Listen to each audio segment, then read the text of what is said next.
Feel the heavy titanium pulse of a story that beats with the rhythm of raw ambition and unbreakable resolve. We bring you the most intense cinematic experiences where the human heart meets the cold precision of destiny.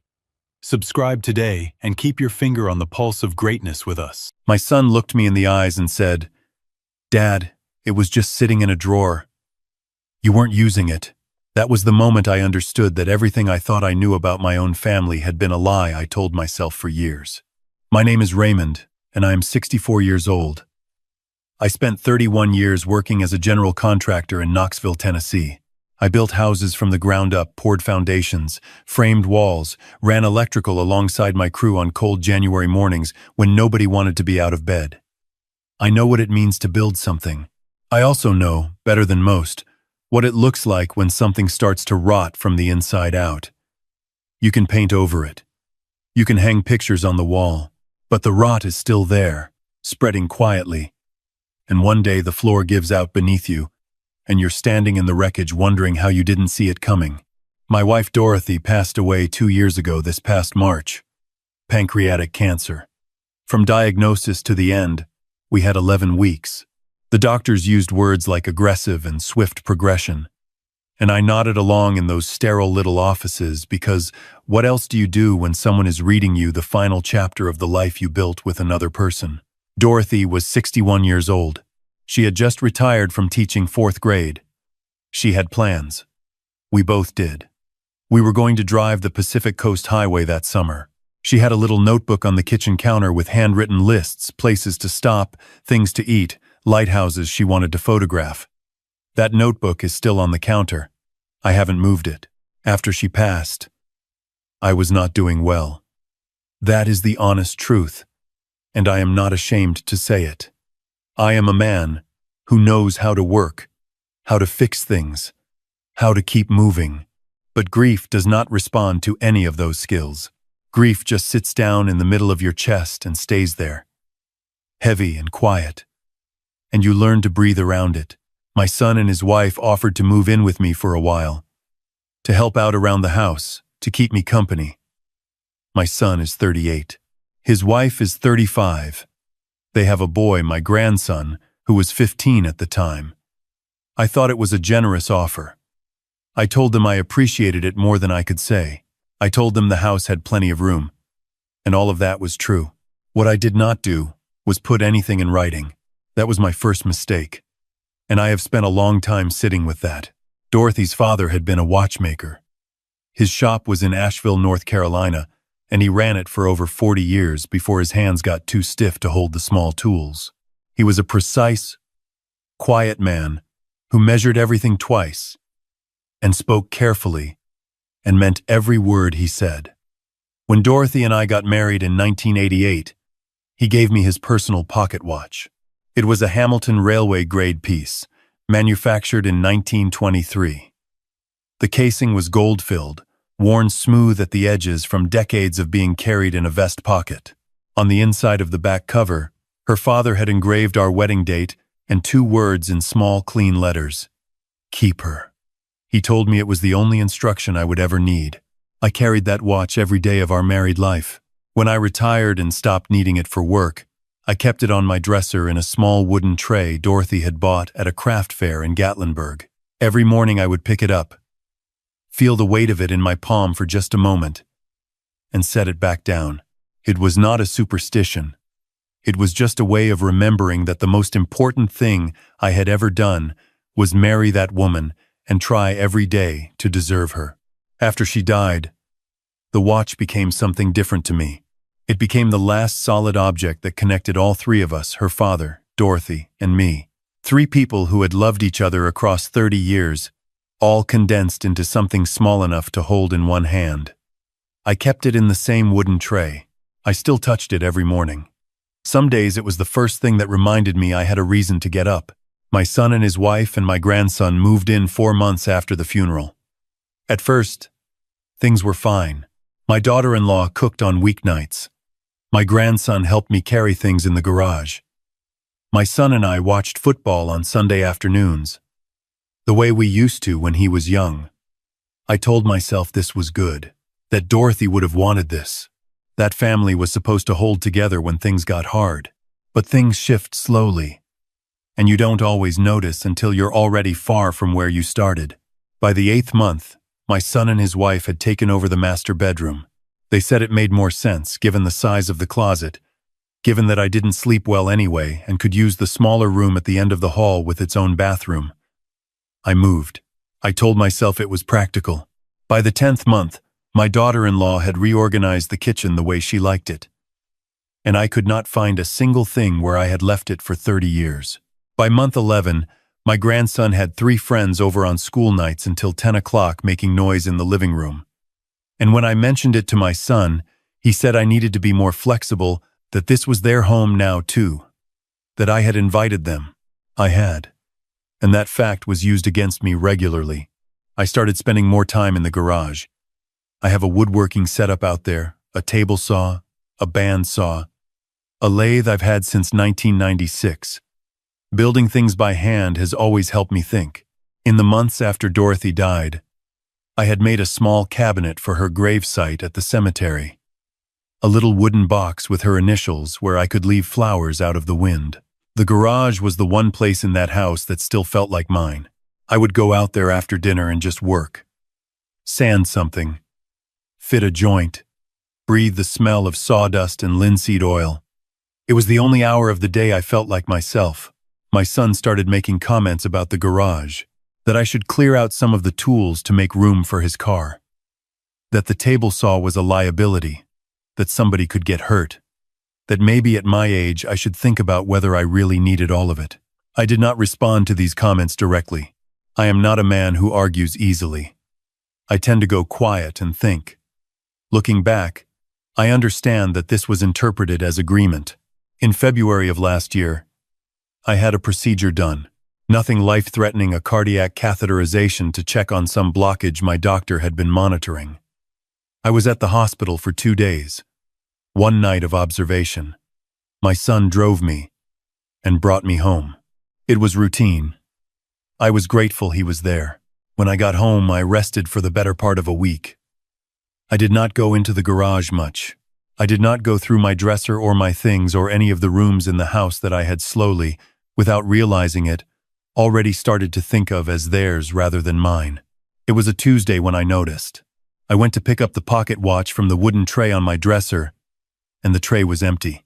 I stood there for a long moment. I thought I must have moved it somewhere. I checked the nightstand. I checked the bathroom counter.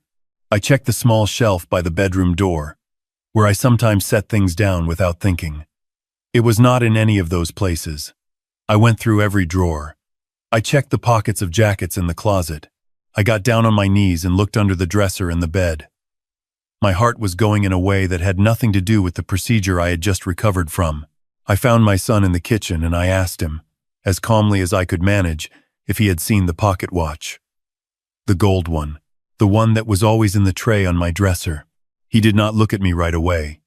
He poured himself a glass of water and drank half of it standing at the sink with his back to me. And then he turned around, and he said, "Dad, I need to talk to you about something." The words came out slowly, like he had been rehearsing them. He said that while I was in the hospital, he had gone through some things in the house.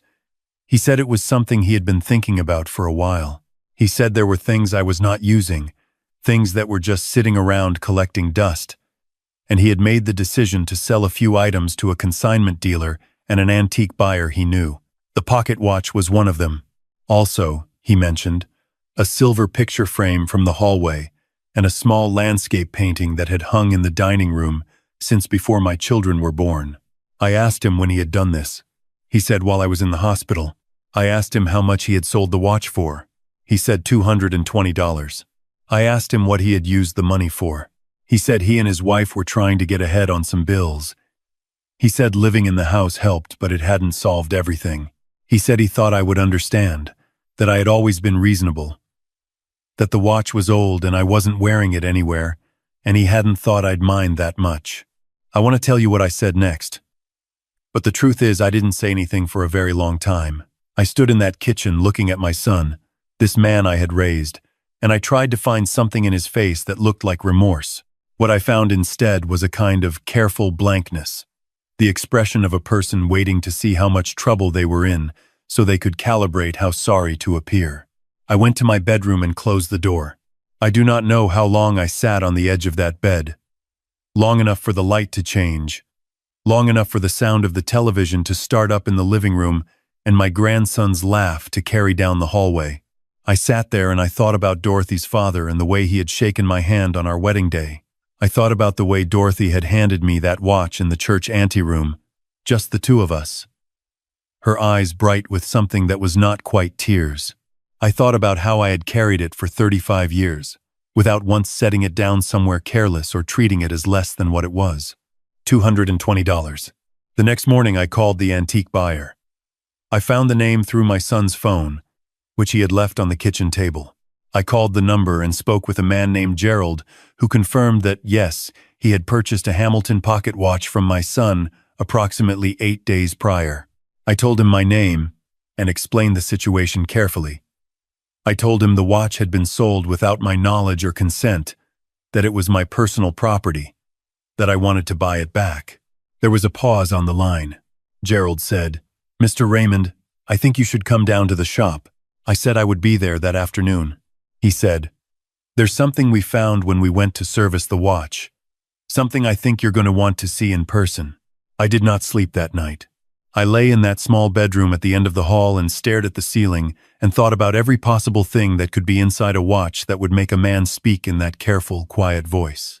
I thought about Dorothy's father and his years of precision work, his steady hands, his habit of putting everything exactly where it needed to be. By morning I had a feeling I could not name.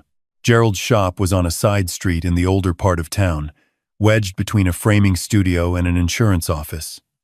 The kind of shop with a hand-lettered sign and a door that announced itself with a small bell. Gerald was a heavy-set man in his late 50s, with reading glasses pushed up on his forehead and the particular calm of someone who spent their days around old things. He came out from behind the counter when I walked in, and he shook my hand the way people used to shake hands with both of his. He brought the watch out from a back room in a small cloth pouch. He set it on the glass countertop, and he looked at me for a moment before he said anything. He said his nephew, who did the servicing, had noticed when he opened the back casing that the inner dust cover a secondary panel that sits behind the movement had been modified. Someone had hollowed out a thin channel along the inside edge and sealed something into it. His nephew had used a fine blade to work the edge loose, and what came out was a piece of paper, folded several times to the width of a fingernail.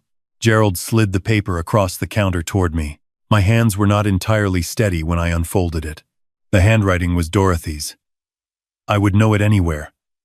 The small, slanted letters, the way she always crossed her T's with a little curl. The paper was thin, almost translucent, the kind she used for letters. She had written the date at the top, April 14th, 2 years before she died, 14 months before the diagnosis. She wrote, "Raymond, if you are reading this, something has happened, or you have finally taken the watch in to be serviced after all these years, which honestly, I know you never would. So it is the other thing. I need you to know a few things I haven't said well enough out loud. The account at First Tennessee in my name alone, the one from before we were married that I kept for no reason except stubbornness, has your name on it now. Added you last spring. The number is in the blue address book under the letter G, which I know is strange, but it was the first letter I thought of. There is enough there to matter. Use it for the Pacific Coast Highway. Use it for whatever comes next. I also need you to know that you were the right answer to every question I was ever afraid to ask. Keep yourself, Raymond. That is my instruction to you. All my love, Dorothy." I do not know how long I stood at that counter. Gerald had the decency to step into the back room and stay there. I read the note 3 times. The 4th time I read it, I stopped at "Keep yourself," and I understood that she had known about the engraving, had known her father's words, and had answered them from wherever she was now, answering the question of what came after "keep her," when she was no longer there to be kept. I bought the watch back from Gerald for $350. He did not argue about the price, and he did not make me feel small for any of it. He put it back in the cloth pouch and he handed it to me and he said, quietly, that he hoped things got better. I thanked him, and I meant it. I drove to my bank before I drove home. The blue address book was in the second kitchen drawer, behind the takeout menus and the extra rubber bands. I had looked at that book 100 times without ever thinking to open it to the letter G. The account number was there, written in her handwriting on a small index card tucked into the page. I went to the First Tennessee branch on Kingston Pike, and I sat down with an account manager named Patricia, who was patient and professional, and who confirmed, after verifying my identity and the documentation, that Dorothy had indeed added my name as joint owner 3 years prior, and that the account was active, and that the balance was significant enough that I had to ask her to repeat the number. Dorothy had been careful with money her entire life. She had a teacher's pension. She had invested small amounts steadily for 30 years, never touching it, never mentioning it.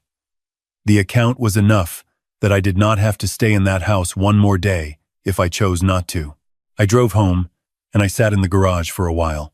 I ran my hand along the edge of the workbench she had helped me build in 1999, a Saturday project that had taken us all weekend and ended with pizza on the garage floor and her laughing at something I cannot remember now. The garage smelled the same as it always had. Sawdust and oil and cold concrete. Then I went inside and I called an attorney. Her name came recommended from my doctor's wife, who had used her for an estate matter the year before. She was direct and thorough, and she did not waste my time. I explained the living situation. I explained that my son and his family had moved in under an informal arrangement, with no lease, no written agreement, no financial contribution beyond occasional groceries. I explained the situation with the watch. She told me that in the state of Tennessee, what my son had done constituted conversion, the civil equivalent of theft, and that I had grounds to pursue compensation. She also told me that because there was no lease and no formal tenancy agreement, I could issue a notice to vacate, and the timeline, while not instantaneous, was significantly shorter than many people assumed. I asked her to prepare the notice. It took 30 days. 30 days that I spent largely in the garage, finishing a rocking chair I had been building since the previous fall. 30 days of dinners where nobody talked about the notice on the refrigerator. My daughter-in-law stopped cooking. My grandson stayed mostly in his room. My son attempted on 2 separate occasions to have a conversation with me in which he suggested I was being unreasonable, that family did not do this to each other, that Dorothy would not have wanted this. I let him finish both times. Then I told him, without raising my voice, that he had sold his mother's watch while I was lying in a hospital bed, and that I wanted him to think carefully about whether he wanted to continue making arguments about what his mother would have wanted. He did not bring it up again. The day they left, I stood at the front door and watched the truck pull out of the driveway. My grandson paused on the porch on his way to the car and looked at me with an expression I recognized, not the calculated blankness of his father, but something more genuine, closer to shame. He said, "I'm sorry, Grandpa. I didn't know about the watch." I told him I believed him. I told him he was welcome in my house any time he wanted to come on his own. He nodded and went to the car, and I watched until the truck turned the corner and disappeared. I went back inside. I walked through every room. I opened windows. The master bedroom had been theirs for so long that it had taken on a different smell, something foreign. And I stood in the doorway for a moment before walking in and opening the curtains and the window above the bed. The afternoon light came in clean, and I stood there and let it. I put the pocket watch back in the wooden tray on the dresser. The same tray, the same position. I picked it up and felt the weight of it and opened the back casing and looked at the note. Still folded, still there, the way Dorothy had left it. Then I closed it again.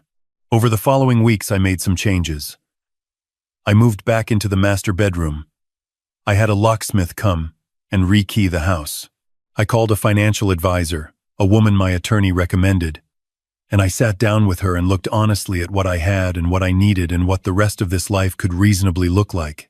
I called my daughter, who lives in Colorado, and who had been following everything from a distance with a kind of helpless worry she was not able to fully express over the phone.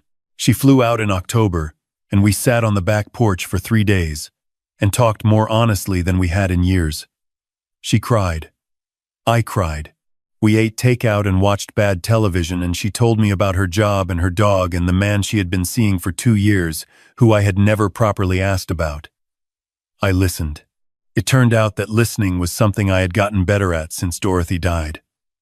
Maybe the one thing grief had given me that could be called a gift. I filed the civil claim against my son for conversion of personal property. His attorney contacted mine, and after several weeks of back and forth, we reached a settlement. He paid me back the assessed replacement value of the watch, the picture frame, and the painting. He also paid my legal fees. I do not know how he came up with the money, and I did not ask. I did not want any more from him. I wanted what was mine, and I got it. I did not speak to my son for a long time after that. Somewhere around 6 months in, he sent me a letter. A handwritten letter, which surprised me. It was not a perfect letter. It made some excuses in the middle that he should have cut out. But at the beginning and at the end, it sounded like him, like the boy I had raised. The young man I had driven to college, with a truck full of furniture. The person I had wanted to believe was still in there underneath the choices he had made. I read it twice, and I put it in the drawer of my nightstand. I have not responded yet. I am still deciding what I want to say, and whether I have it in me to say it. I think I do. I think Dorothy would say that the capacity to forgive and the requirement to forget are not the same thing, and that knowing the difference is how you protect yourself while remaining human. I think about her every day.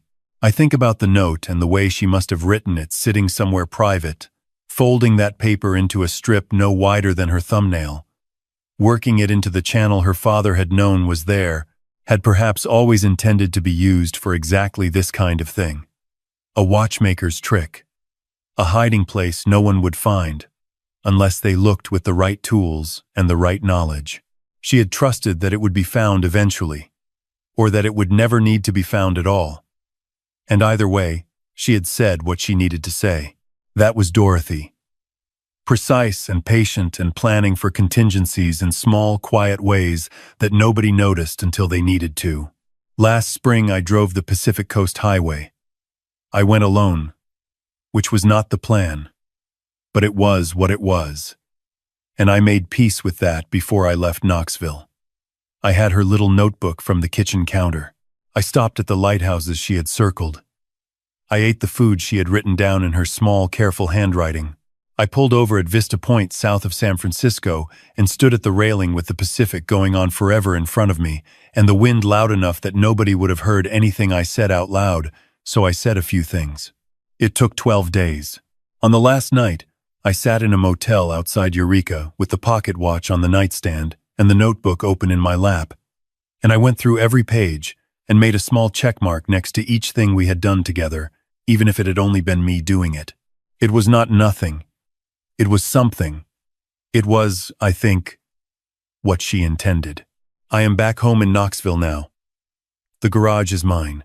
The rocking chair is on the front porch where I put it in November, and I sit in it on cool evenings and drink coffee and watch the street. Some days the grief still sits down heavy in my chest the way it always has. I do not expect that to change, but I breathe around it now the way I have learned to. And the house is quiet and clean and arranged the way I like it. And every morning I pick up the pocket watch from the wooden tray and feel the weight of it, and I know what it says on the inside of the casing, and I know what it says on the paper inside the paper, and I set it back down gently the way it deserves to be set down. I kept her. She kept me. That is the whole story, if you want to know the truth. And if you are listening to this, and you have a keepsake in a drawer somewhere that belonged to someone you loved, do not assume it will be there tomorrow.